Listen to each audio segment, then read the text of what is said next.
आज हम लोग प्रश्नावली 6.2 10वीं वर्ग का 5 नंबर क्वेश्चन देखेंगे, जिसमें आकृति 6.20 में पहले आकृति बनाना पड़ेगा हमको।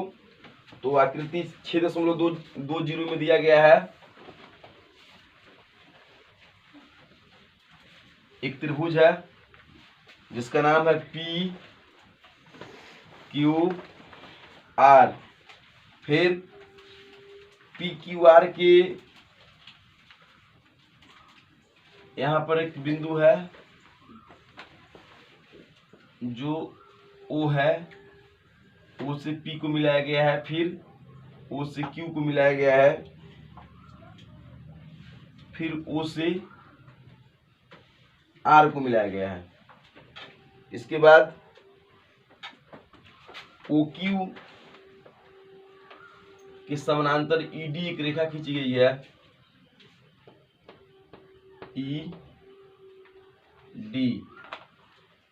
फिर OR के समानांतर DF एक रेखा खींचा गया है, फिर ECF को मिला दिया गया है। यही 6.20 में यह फिगर है जिसमें दिया है। अब इस फिगर में दिया है DE समानांतर OQ। सबसे पहले इस फिगर में जो चीजें दी गई है उसको हम लिख ले रहे हैं। दिया है DE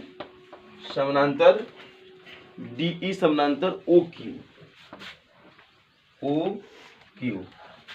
ठीक है। फिर और DF समानांतर OR, ठीक है। तो सिद्ध करना है कि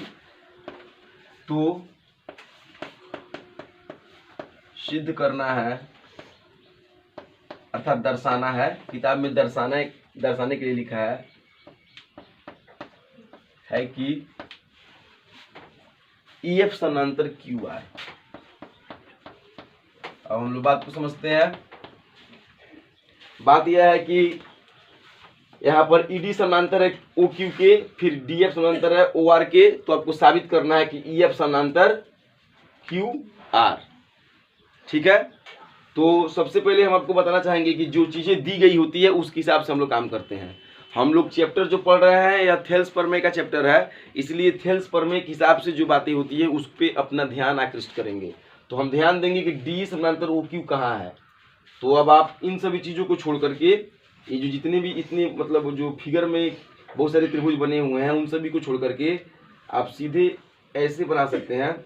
इस तरह की आकृति आपको मिलेगी जहाँ यह P है और यह O है और यहाँ Q है, जिसमें OQ के समानांतर जो है आपको ED रेखा मिल रही है। मतलब इस पॉइंट को आप अलग अपने दिमाग में निकाल सकते हैं। अगर आप दिमाग में नहीं निकाल पाते हैं तो अगर आप इसमें से देख करके नहीं समझ पाते हैं तो आपको इसे क्या करना पड़ेगा, अलग करना पड़ेगा, ठीक है। तो देखिए मैंने इसे अलग किया POQ, तो OQ समानांतर ED। तो ऐसी स्थिति में क्या होगी स्थिति, मतलब इसका मान क्या होगा, वैल्यू इसका। जब ED समानांतर OQ है तो वैल्यू क्या होगा, किसी बच्चे को कुछ पता है तो बोलो। यहाँ पर ED समानांतर OQ है तो क्या हो सकता है, चलिए बोलिए, संकोच न कीजिए। PE/EQ बराबर PD/DO। गुड, कैसे हुआ यह, QO के समानांतर ED है इसलिए। ED समानांतर OQ है इसलिए। तो ED समानांतर OQ है इसलिए क्यों, इसका कुछ रीजन होना चाहिए। थेल्स थ्योरम के अनुसार, गुड, थेल्स प्रमेय के अनुसार। अब जो है लिखने का तरीका क्या होना चाहिए, इसको समझ लिए हम लोग। देखिए समझने के लिए आप एक क्वेश्चन को अगर अच्छे से समझ लेते हैं ना तो सारे क्वेश्चन जो है उसी के अनुरूप बनते हैं। और अगर नहीं समझते हैं, सिर्फ बनाते चलते हैं, तो आप 10 भी क्वेश्चन बना लीजिएगा तो आपको बात समझ में नहीं आएगी, ठीक है। चलिए बैठिए। बहुत बहुत धन्यवाद आप लोगों को कि आप लोगों ने बात को समझा। तो यह रफ तरीका है या दिमाग में करने के लिए है। अगर नहीं कर पाते हैं तो आपको अलग कॉपी में करना है। इसको इस समझाने के लिए मैंने दिया है। अब हम यहाँ पे क्या लिखेंगे, अब जो है हम प्रमाण या हल लिख करके भी बना सकते हैं। ये तो हमारा स्ट्रक्चर हो गया जो करने के लिए, बनाने के लिए। अब हम लिखेंगे किस त्रिभुज की बात होगी, ईडी समानांतर OQ किस में है, त्रिभुज पी ओ क्यू में क्या है? पी ओ क्यू में ईडी समानांतर है किसके?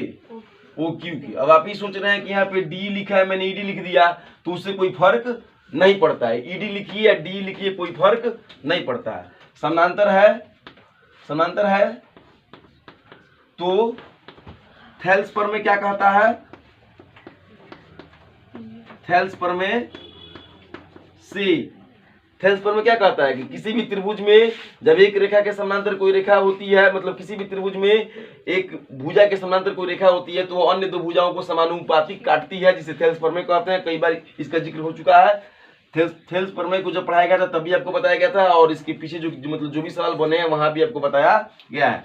थेल्स प्रमेय अब यह कहता है कि पीई बटा ई क्यू बराबर पीडी बटा डीओ, इक्वेशन फर्स्ट, ठीक है ना।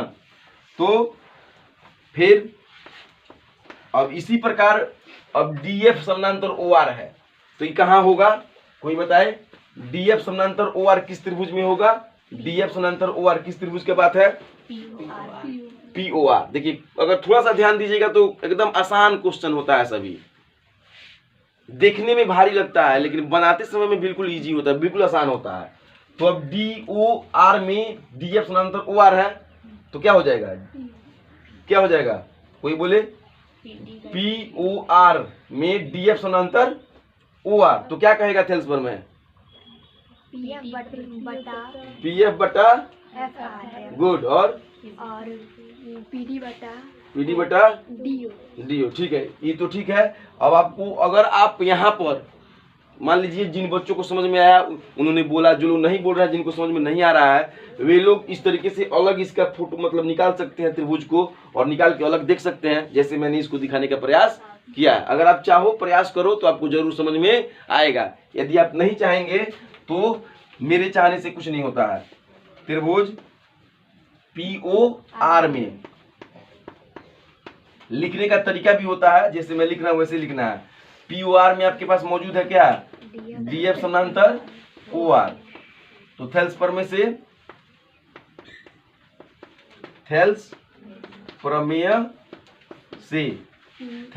क्या हो जाएगा?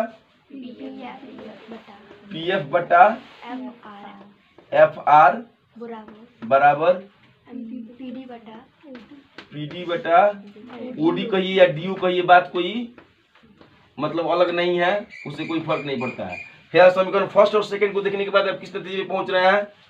समीकरण फर्स्ट और सेकंड को देख रहे हैं तो क्या दिखाई दे रहा है? ध्यान से देखिए, समीकरण फर्स्ट एवं सेकंड से आप किस नतीजे पहुंच रहे हैं? LHS बराबर है आपके LHS के, तो RHS भी बराबर हो जाएगा RHS के, अर्थात P बटा EQ बराबर PF बटा FR। अब इसको देखने के बाद आप इसको देखिए एक बार, और फिर इसके बाद आप एक बार त्रिभुज को देखिए, तो आप किस नतीजे पे पहुंचिएगा? एक बार इसको देखिए, PE बटा EQ फिर PF बटा FR। तो अब यह मामला किस त्रिभुज में जाकर सेट हो रहा है? PQR के रूप में जाकर के सेट हो रहा है कि PQR में भुजाएं क्या हैं? समानुपातिक हैं। तो जब भुजाएं समानुपातिक हैं तो क्या होगा? जब रेखाएं समानांतर होती थी तो भुजाएं समानुपातिक होती थी। बोलिए, जब रेखाएं समानांतर होती थी तो भुजाएं समानुपाती होती थी। अब यहाँ भुजाएं समानुपाती हैं तो क्या होगा? रेखा समानांतर होगी। ठीक है, एकदम आसान है, बिल्कुल आसान। अब यह मामला, अब इसको मान लीजिए समीकरण A। अब त्रिभुज PQR में समीकरण A से थेल्स विलोम, इसको क्या बोला जाएगा? थेल्स विलोम से, समझ रहे ना बात? जब यह थेल्स था, रेखा समानांतर थी तो भुजा समानुपाती था, तो इसको क्या कहा गया? थेल्स। अब यह रेखा सॉरी भुजाएं समानुपाती हैं तो रेखा क्या होंगी, समानांतर होंगी। तो थेल्स का विलोम कहलाएगा। थेल्स के विलोम से क्या हो जाएगा, EF समानांतर QR। इतना समझ में आ रहा है आप लोग को? इसमें कुछ नहीं है, नथिंग। अगर एक क्वेश्चन को अच्छे से आप समझ लेते हैं तो पूरा चैप्टर आपको समझ में आ जाएगा। लेकिन प्रॉब्लम सिर्फ इतना ही है कि एक कुछ है नहीं, बस दो फार्मूले ही हैं थेल्स प्रमेय के। किसी भी त्रिभुज की तीसरी भुजा के समानांतर चलने वाली रेखा अन्य दो भुजाओं को समानुपातिक काटती है, बस। या नहीं तो अगर वह समानुपातिक काट रही है तो रेखाएं क्या होंगी, समानांतर होगी। थेल्स हो गया, थेल्स का विलोम हो गया। और उसके बाद इस तरीके से बनाने के इसके तरीके हो गए।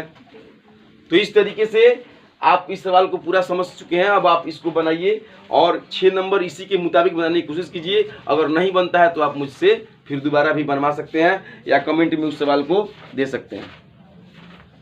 अब 7 नंबर क्वेश्चन को देखा जाए, जिसमें सवाल यह है कि प्रमेय 6.1 का प्रयोग करते हुए सिद्ध कीजिए कि किसी त्रिभुज की एक भुजा, ध्यान दीजिए कैसे जो बातें लिखी गई हैं उसके हिसाब से हम फिगर बनाएंगे, इस पे ध्यान दीजिए। लिखा है कि एक त्रिभुज की एक भुजा, त्रिभुज की एक भुजा अर्थात त्रिभुज हो गया ABC, त्रिभुज की एक भुजा अर्थात AB का मध्य बिंदु से होकर दूसरी भुजा के समानांतर खींची गई रेखा, मध्य बिंदु से होकर दूसरी भुजा के समानांतर, मतलब इस भुजा के समानांतर खींची गई रेखा तीसरी भुजा को क्या करती है, समद्विभाजित करती है। अर्थात यहाँ पे यह मध्य बिंदु पहले से मौजूद है क्वेश्चन के हिसाब से। अब आपको यह दिखाना है थेल्स प्रमेय के अनुसार, प्रमेय 6.1 कहिए या थेल्स प्रमेय कहिए, बात बराबर है। थेल्स प्रमेय के अनुसार आपको यह दिखाना है कि किसी त्रिभुज के एक भुजा के मध्य बिंदु के समानांतर खींची गई रेखा अन्य भुजा को जिस बिंदु पर काटती है वह बिंदु क्या होता है, मध्य बिंदु ही होता है। समझ गए बातों को? क्वेश्चन तो आपको समझ में आ गया होगा। अब देखिए लिखा है, दिया है, ठीक है, दिया है AB का मध्य बिंदु D है। जब AB का मध्य बिंदु D है तो क्या होगा, AD बराबर DB होगा। आ रहा है समझ में? आ रहा है सबको? जब AB का मध्य बिंदु D होगा तो AD बराबर DB नहीं हो जाएगा? मतलब शो कर दे इसको, कैसे होगा। मान लीजिए AB हो गया, ठीक है, AB का आधा हो गया। जब मध्य बिंदु है तो आधा हो जाएगा। तो आधा जो है किसके बराबर होगा, AD के बराबर भी होगा। और फिर आधा जो है किसके बराबर होगा, BD के बराबर भी होगा। तो आप AD बटा 2 लिखो, AB बटा 2 लिखो या सिर्फ AD बराबर BD लिखो, कोई फर्क पड़ता है? क्योंकि जब उसका मध्य बिंदु है तो। इसके अलावा AB की जगह पर तुम लिख सकते हो AD प्लस BD, लिख सकते हो ना। तो AB कितना था, आधा था। तो इसके हिसाब से भी यहाँ पे 2 लगा सकते हो तुम, या AD की जगह पे सिर्फ AD की जगह AD रहने दो और BD की जगह पे AD लिख दोगे तो AD मिलके 2AD हो जाएगा और जाके उधर भाग कर देगा तभी आधा हो जाएगा। यह कॉन्सेप्ट मतलब आ रहा है समझ में? अर्थात आज के बाद जब कभी भी कोई भुजा जो है अगर दी गई है और उसका में मध्य बिंदु अगर दिया गया है तो आधा आधा होता है। और यह कहाँ सीखा गया है मालूम है?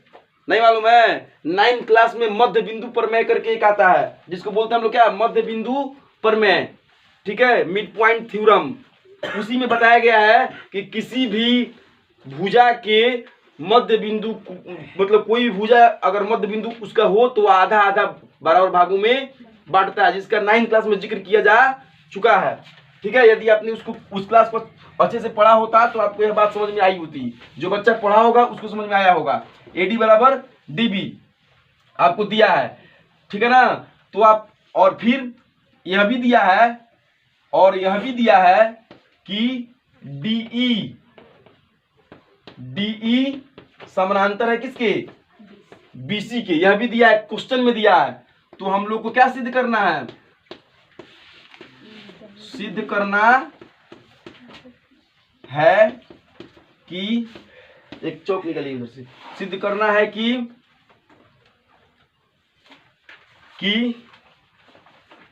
खींची गई रेखा तीसरी भुजा को भी समद्विभाजित करेगी, अर्थात तीसरी भुजा को क्या करेगी, आधा आधा काटेगी। मतलब तीसरी भुजा खींची गई रेखा तीसरी भुजा को आधा आधा काटेगी, अर्थात AE बराबर EC। और शर्त क्या दिया है, शर्त यह दिया है कि आपको थेल्स प्रमेय अर्थात 6.1 का सहारा लेकर के इस क्वेश्चन को क्या करना है, बनाना है।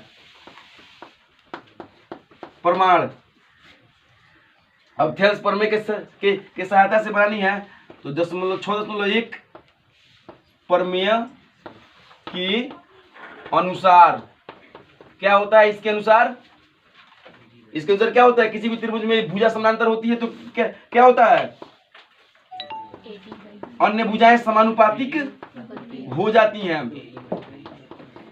होती है ना। इतना पहले से आपका AD AB के बराबर है, दिया है यहाँ पर, चूंकि AD बराबर BD, इसलिए AD की जगह पे AD रहने दीजिए और BD की जगह पे क्या लिख दीजिए, AD। अब AD बटा AD बराबर AE बटा EC। AD से AD कट गया, क्रॉस मल्टीप्लाई कीजिएगा, जब इधर बट्टा 1 हो गया तो 1 बटा 1 बराबर AE बटा EC।